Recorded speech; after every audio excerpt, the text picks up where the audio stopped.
Today we're going to be taking this hole and turning it into this. Ever since we cleaned this old pond 3 years ago, the homeowner started saving up to have us rebuild the entire thing. There were several issues with the original pond. The skimmer was falling in, the waterfall was leaking, and we knew we could make a massive improvement to the look and function of this pond. Hey, it's Mike from Oasis Water Gardens. From backyard ponds to breathtaking waterfalls, I'll show you the art of bringing natural beauty right to your home. Started reshaping our excavation, brought in some dirt so we can grade this thing up nicely because we need this back side, which is where our pond is going to be the same height as this. So we're going to grade all this dirt down, get some nice shelving for our waterfalls, get some shelves built into this side of the pond here and along here, and that'll give us a nice base for all of our rock work. One of the challenges with projects like this is we actually need to reimagine the shape of the pond and reimagine the entire grading structure of this hole. We want to bring water level much closer to the interaction point in the yard.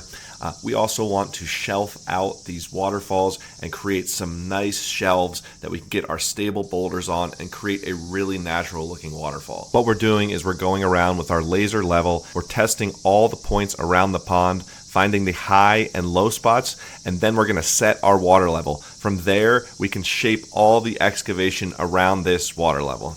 All right, right now we're looking to build a little shelf over here. This is where our waterfall rocks are going to sit, coming to this section of the pond. So what we're taking is our 4-foot level. We're backfilling some dirt right up against that, and then we're coming around, holding that level in place while we compact it. That'll give us a nice clean level.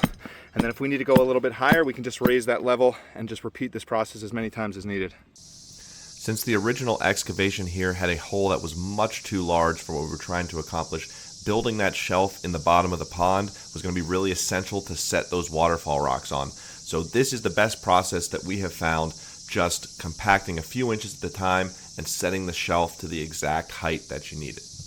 We are wrapping up day one here. It is toasty, so we are all sweating quite a bit. We got our shelves out in our pond.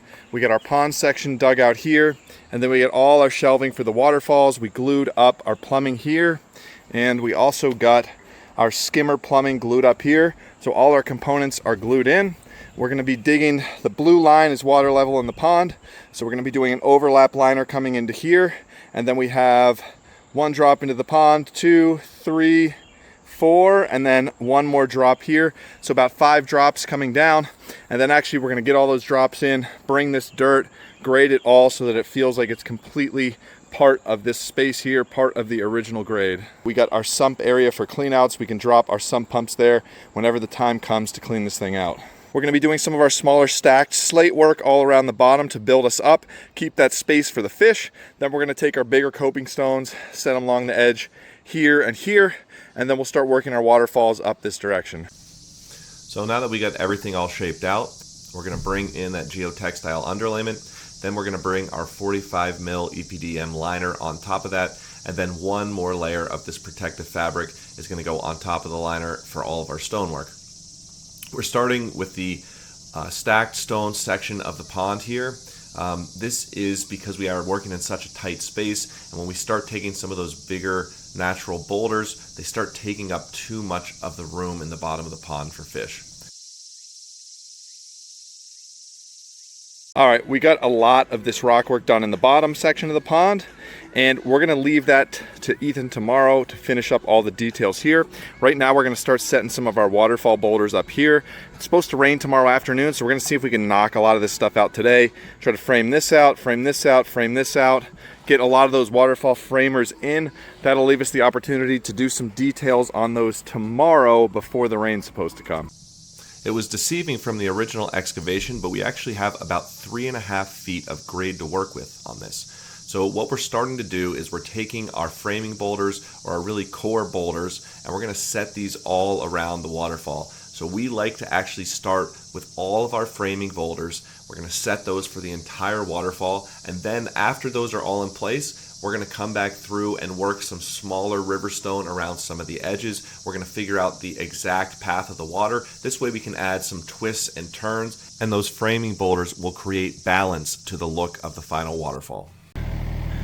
We are about to get some rain in a couple hours, and one of the hardest things to do in the rain is the edge work. So right now we're taking our fresh dirt, we're gonna be pulling our liner tight up against these rocks as tight as we can. Then we'll be backfilling that dirt against them. Any gaps where we can't get the liner tight, we'll put some river stone. That's also gonna create a drain down here. Should any water make it out of our foamed area, it'll have a nice drain all the way down back into the pond.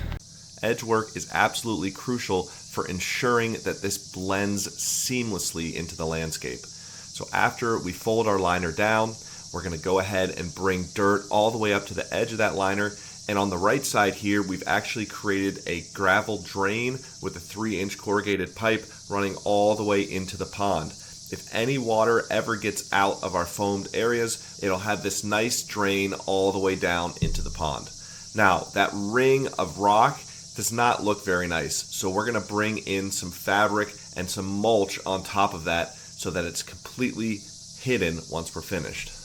Matthew and Ethan are finishing up the edging on the back side of this pond, and I'm going through the entire waterfall. I'm putting all those boulders to create our waterfall weirs, which is where the waterfall falls off, and also pieces of river stone to add some twists and turns to the end result of this waterfall.